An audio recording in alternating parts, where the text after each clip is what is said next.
What up? We're back on Boston's Banter, where the sports are wicked and the banter is Pissah. I'm your host, Keith LaCava, and with me as always, you ain't Frank the Bank. That I am not. Everybody, this is my buddy Ben. We like to call him Benjamin. He's going to be filling in for Frank today. You know, we're looking forward to having Frank back next week, but thank you, brother. Thank you for coming on. Happy to help. Absolutely, man. So we're just going to get right into wicked Pissah news. Alrighty, Ben, so we're going to start with the NHL Four Nations Face-Off breakdown. Like Frankie said last week, there's no All-Star game this season, the first time since the COVID year.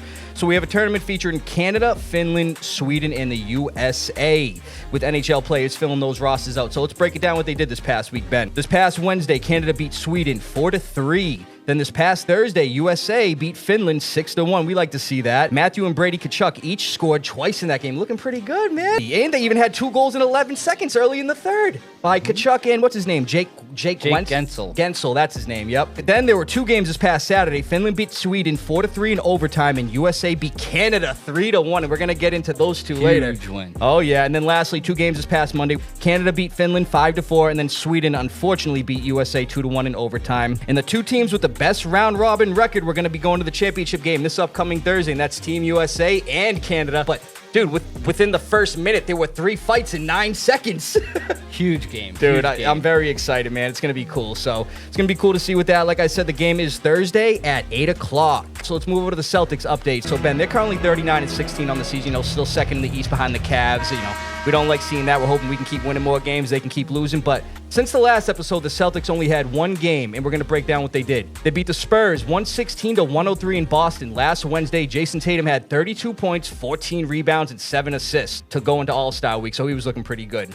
Speaking of All-Star Week, let's get right into that. So All-Star Weekend was this past weekend, man. I'm not going to lie. There were some cool things. There were some funny things, very weird things that happened also. But the All-Star Game format, I was not a fan of, but we're going to get into that in a second. So let's break down what these guys did. So to kick off All-Star Saturday night, there was the skills comp, and the Cavs duo of Evan Mobley and Donovan Mitchell edged out Warriors duo of Moses Moody and Draymond Green. So they were looking good there. It's the Cavs. We don't like seeing them do good, obviously, whatever it is. They've had a great year this year. But real quick, man, did you see what the Spurs, Victor Wembanyama, and CP3 did? You know what's funny is that the NBA really didn't have an on-time answer for it. No. While they were doing it, even the announcers seemed confused by the strategy. They did. They actually did. It wasn't until they finished their round where the officials came in and said, no, you can't do that. We know it doesn't matter, but no, you can't do that. So as you can see in the clip here, you see Victor just throwing the ball. He's not even worried about it. And then, you know, you got Chris Paul, who is a good three-point shooter. I mean, none of those guys are really shooting good in that challenge. But at the end of the day, man, they were trying to break the system, but it came back. They got disqualified, so it is what it is, right? Yeah, I at least got to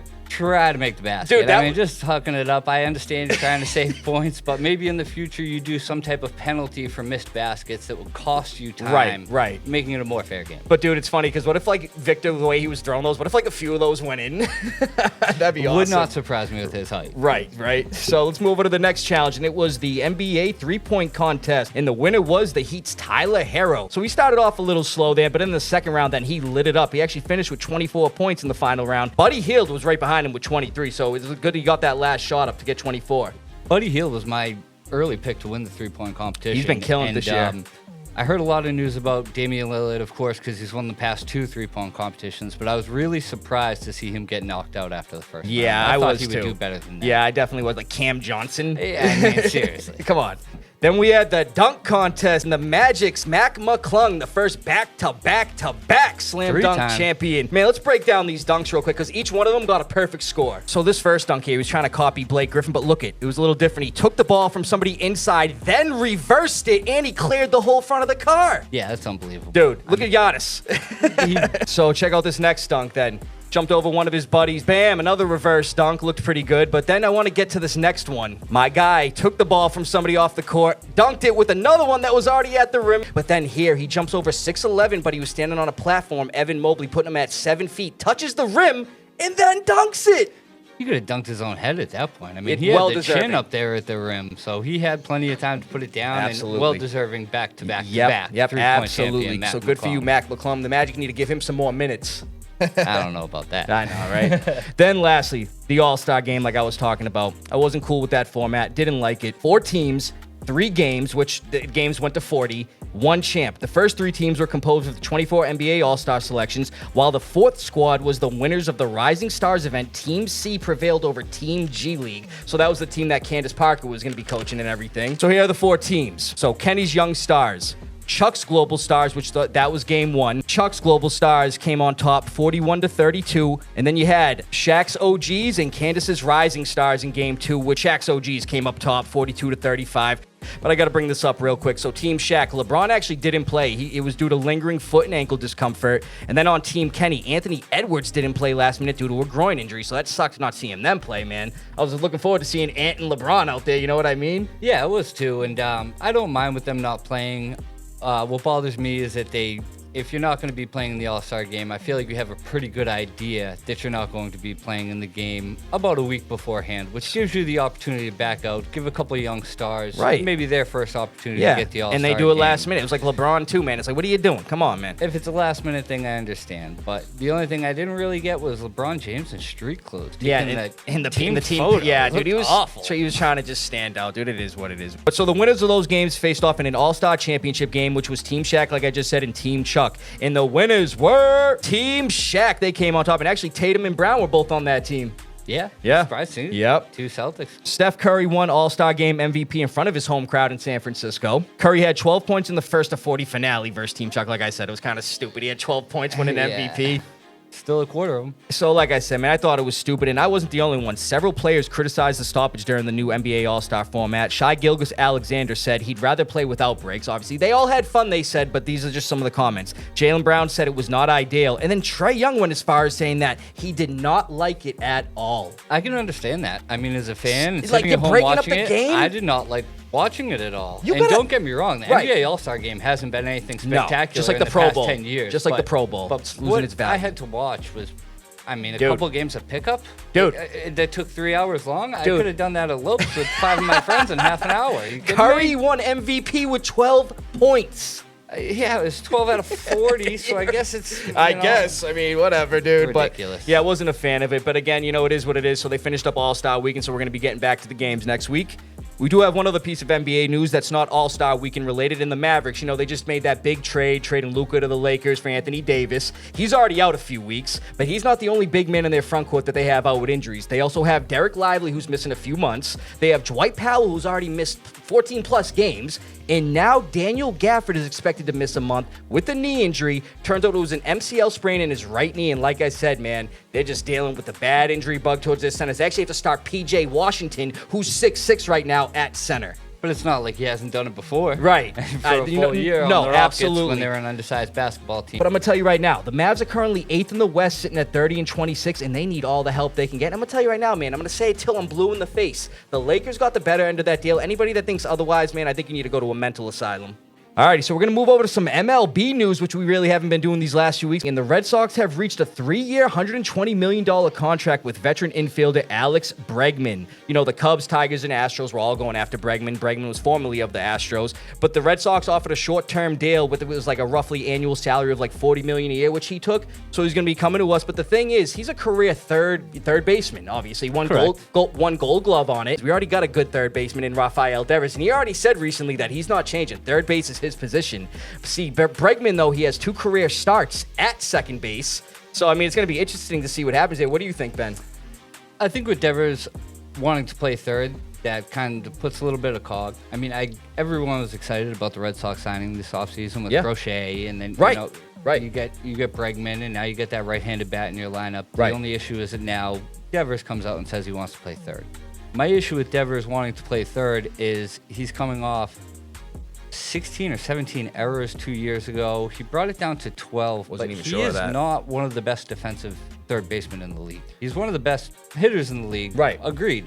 But at third base, he can be a liability. With So- the signing of Alex Bregman, who is a Gold Glove third baseman, I think it would be the easy choice to put Bregman at third, move Devers to second. So- but Devers Well, I was going to doesn't want say, to do that. he's so being a we'll little see what stubborn, and I happens. understand why. I mean, obviously, that's his position. He was there first, and if you look at it that way, it sounds like a child, like, oh, I was here first. But I'm going to be honest with you. Bregman actually recently came out and said, I'm willing to play anywhere to help this team win, and I like that attitude.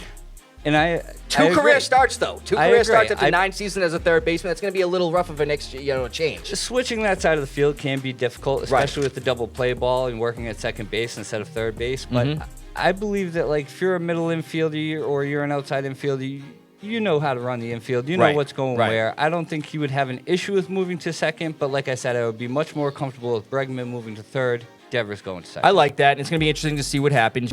And actually, there's some familiarity. He's familiar with our manager, Alex Cora, because they were both on the Houston Astros 2017 World Series team. Yep. So the familiarity's there. And Cora advocated for him all offseason, man. So he finally got his guy. Welcome to Boston, Alex. Here's the picture right here. All righty, Ben, we're going to move on to some NFL news.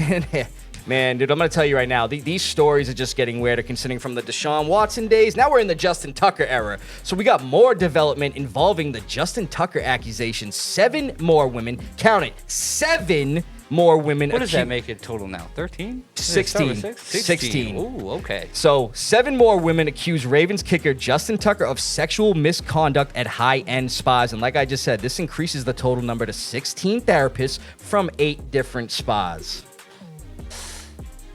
What are you doing? Yeah, what are you doing? Exactly. I hear a lot of these stories with professional NFL players and professional athletes where, people will be going for a money grab. I understand that, but when you're looking at 16 people, I think it's not really. Yeah, dude. I don't think that's the case. No, I think Justin's in a little bit of trouble. So all the allegations reportedly occurred from 2012 to 2016. Those were Tucker's first 5 seasons in the NFL. He got married in 2015. So like I said in the last time we brought this up, that dude's probably sleeping in the doghouse. Yeah, he is not in the master bedroom tonight. No, absolutely not. So like I said, we'll follow up more with that once we hear more. We'll see what happens. Hope it's not true. The guy's the career holder for the longest field goal in NFL history at 66 yards. Could be considered one of the greatest kickers in the NFL history. That's what I'm saying. So we'll see what happens, dude. Crazy.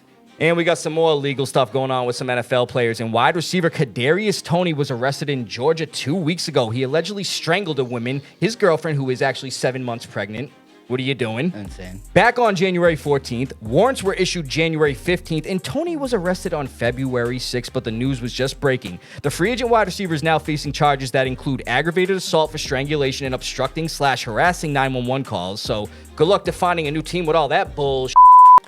Yeah, I think he's going to have a hard time finding a team to go to with all those allegations. Not only that, those are horrible to hear, but listen to what he did last season. So Toney spent the majority of last season with the Browns, and he was actually released after a Week 14 game versus the Steelers where he muffed a punt, and then he got a taunting penalty. And then they released him. They were done with him. That dude's looking like a first-round bust. I don't care what he did with the Chiefs in that one Super Bowl. That was one game. He had a good punt return, and he had a touchdown. That's all I've seen in his career. Also quiet this year as well. I didn't see anything. Yeah, he didn't do nothing, man. He didn't do nothing, man. But like I said, if these accusations are true, get him out of the NFL. And we got some more NFL news. So veteran linebacker Germaine Pratt has requested a trade from the Bengals. So Pratt was the Bengals' leading tackler last season, 143 total tackles, 80 solo, 2 forced fumbles, 2 fumble recoveries, and 2 INTs. He was also the team's defensive captain, so him asking for a trade, who knows what it has to do with and everything, but it just seems a little weird considering he did have a good year last year. The Bengals didn't make the playoffs, but look at it this way. They were at least 1 win or 2 wins away from making the playoffs, but especially how good Jamar Chase and Joe Burrow played. Yeah, they definitely turned it around at the end of the year. Like, that's a good team. I don't know why you're requesting a trade from there, dude. You're the defensive captain. I don't think they can pay you. No, that's the thing. They want to re-sign T. Higgins. They want to re-sign Jamar Chase. They want to re-sign Joe Burrow. I mean, there's no room for you. Well, if you want to get the bag, you're going to have to Absolutely, leave. But right, so he was a rookie. He got drafted in 2019. He became the starter midway through his rookie season. He's been a piece on that defense ever since. So you're right. He definitely deserves to get money. But at the end of the day, man, too, I mean, he's had good numbers, but nothing really like Pro Bowl, All-Pro, and nothing like that. So that's where I kind of differ, man. Why don't you play another season under instead of trying to request a trade? You're the defensive captain. I get it if your role's getting diminished, but it's not.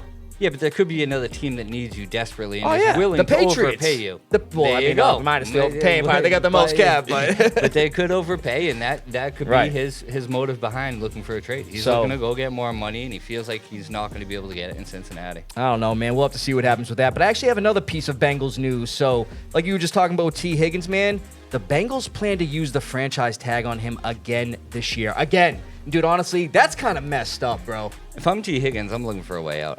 I would be requesting a trade if I'm T. Higgins. Dude, so I'm hearing this. Rumblings within the organization, obviously since this news broke, is that there is an extension on the horizon for Higgins, but I feel like that could also just be them saying it to save face. Isn't that what they said last year? Exactly. Exactly. Think about it. You still got to pay Jamar Chase, who was holding out a lot of last year. You still got to pay T. Higgins, who we're talking about right now. You still got other guys on the team you got to pay. But you're going to franchise tag this guy who had 10 touchdowns last season in 12 games played? Especially when Jamar Chase was out. He really stood out.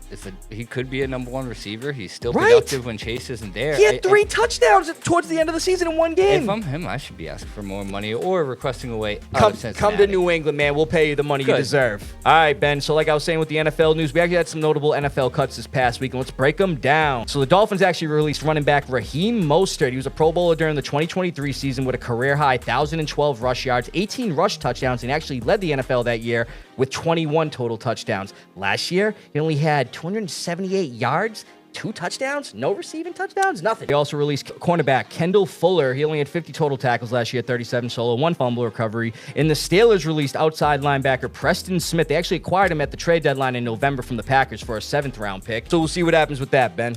Be exciting to see who's on the Steelers next year. Yeah, we talked about that last week with the quarterbacks. But again, we'll see what happens, brother. Good stuff on the news, man. And like last week, we got nothing for Foxborough focus. We're going to jump right into the lava round. So with Frank not being here this week, we're going to get right into some new games that we're trying out here. And we're going to do a trivia game that I like to call Picture This. So my boy Ben's going to be the first contestant on it this week. So a picture will pop up, Ben. You got 30 seconds to answer. You get 3 hints, but you can only use those hints once for the whole game. You have initials, the position, and the career teams. You got those rules down? Yep. I use 3 hints. I can only use each once. Yep. So let me break it down for you. You get all 10 right, you win $50 cash and a $25 gift card. You get 6 or more right, you just win the 50 cash. You get less than 6 right, you only get the $25 gift card. You get nothing right, you get nothing. You got it, brother? I think I can handle that. Sounds good, man. Let's get it popping. And the clock starts now. Baltimore Ravens, 22. He played opposite of Every, didn't he? Nope. No.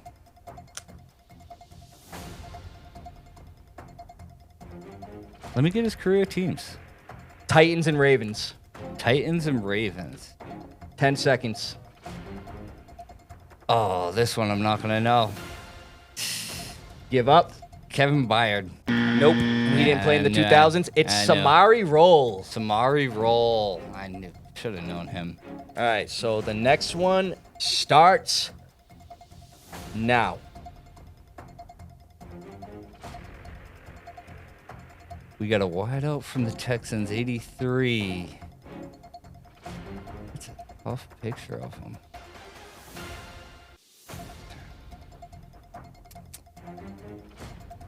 Ten seconds. Oh, I have no idea. 5, 4. You're gonna have to give me that 3, 2, 1. It's wide receiver Kevin Walter. Kevin Walter. Kevin Walter, man. Yep. Kevin Walter. You better get this one. Starting now. See who we got here.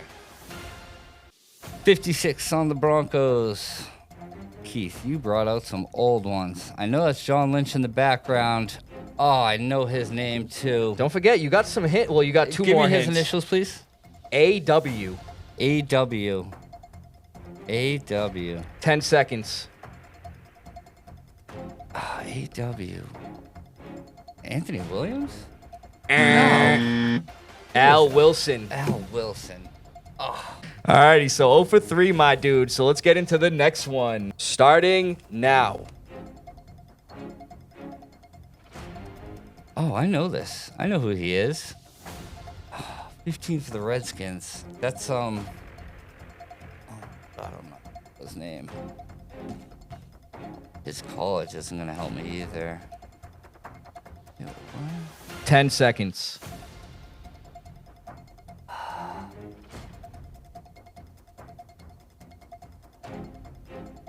Tim Couch, which is wrong, I know. But I'm not going to lie, you got the Who is initials that? right. It's Todd Collins. Todd Collins. I almost said Kerry Collins at first, but I knew he had never played for the Redskins. Right. He looked like him a little bit. Yeah, so I got the initials right, though. Tim Couch, Todd Collins. So unfortunate for that one, Ben, but let's move on to the next one. All right, let's see it. Starting now.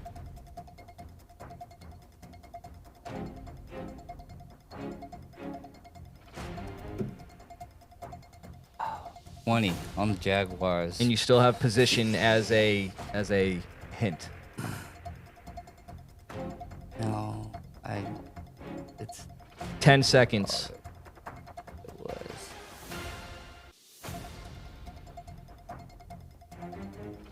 You're gonna have. I lost again. These guys out of the archives. Safety Donovan Darius. Donovan Darius. Come on, dude. Please, one person know that by just looking at the picture. 0 for 5. Yep. There's a good chance I walk away with nothing. Starting now. 2. I know he.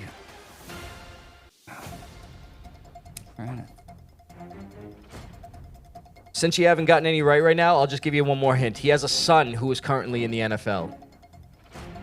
Oh, I should definitely know same this name. now. I know. 10 seconds. Oh.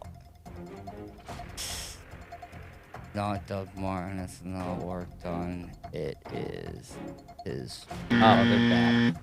Michael Pittman Sr. Played for the Broncos, too.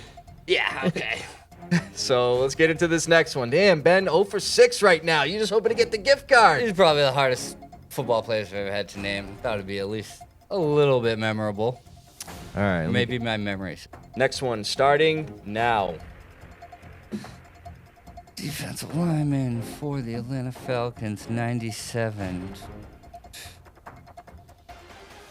Keith. You put me through the ringer here. You can still ask for the position. I know his position. A lot of these guys, I know their position. It's just putting a name to a face, which I'm not very good at, understandably. The number should help, but it doesn't seem to be helping me here. Sorry, Ben. I don't know. Patrick Kearney played for the Seahawks and the Falcons. The name sounds familiar. So let's get into this 0 next for one. 7. You have 1, 2, 3 left. Yep. All righty, Ben. This guy is a pretty notable one I'll bring up right now. Oh, I'm sure he isn't. Starting But let's see now. it. Calais Campbell? Nope. As a rookie? 99 on the front end, D tackle. Looking at a lot of sacks, but you definitely outdated me here. Yeah. 10 seconds. 10-year-old Ben has absolutely no idea who this is. Sorry, Ben. That's okay. It's Marcus Stroud. All right. He was opposite of John Henderson on that D-line. Remember those two? Probably would have been better off John Henderson there, but I don't know. All right, we got 2 left, Ben. All right. And I'm rooting for you, brother. We'll Here we see. go. Oh, this man ran back. No, that is. Still use the position hint. He's a wide receiver. No, he's a tight end. He's a tight end. I know who this is. This is. Is his last name Brian? Nope. No. Oh my God, he played against Brown. I know who this guy is, but I cannot remember his name. Bubba Franks. Thank you. Bubba Franks. That one's going to hurt later. All right, Ben, last one here, and Last I shot. really hope you get it, dude. Oh, me too. Here we go. Is that Sean Alexander? That is not. Oh, I'm sorry, 82. I looked like 22 on his jersey. Sean Alexander was 37. 37. Who am I thinking? 22 on the Seahawks. 82 on the Seahawks. I know who this guy is. I cannot put a name to the face. I'll throw out a guess. Give me... No, I don't. I don't have it. Daryl Jackson. Daryl Jackson. That is not who I was thinking of. I was nowhere close. Alrighty, so unfortunately, Ben, you got nothing right there. This is Boston Banter, not Stump the Schwab. He's pulling them out of the groundwork here. Yeah, man, If so- anybody at home watches this video and knew at least half of those players off just the pictures, please let us know in the comments. I'd love to see that. Well, hey, I'd love to have you on the show, too, for the next trivia. But, Yeah. Ben, thanks for participating, No brother. problem. Thanks for having me. Yeah, I really absolutely, appreciate it. man. Dude, it was great, man. So thanks for filling in for Frank. You know, we're going to have Frank here next week, so we're looking forward to that. Frank, I hope you're enjoying your time off, brother. So, yeah, it was a good show. Thanks for filling in for Frank. Like I said, Ben, and everything. That was Anytime, cool. I just anytime. wish you got some right on the trivia. I wish trivia was easier. Ben, did you hear that? What's that noise? I don't know, but yeah, let me just do the lines again. So, yeah, Ben, thanks for coming on and everything. Wait, there it is again. Seriously, you doing that? No, I ain't doing that. Why? Dude, it's repeating. It's like going crazy now. Getting louder, I feel like. What is that? Yo, what the heck? That's a monkey. Oh, I know what this is. There's that new movie coming out, that new horror movie called The Monkey. It's coming out this Friday, the 21st. Actually, my birthday. Happy birthday, Keith. I appreciate it, brother, man. So, yeah, definitely go check that out. But like Frank always says, from Beantown to your town, stay wicked, Pissah. From the TD garden to your garden, thanks for listening. See you guys next week. Have a good week.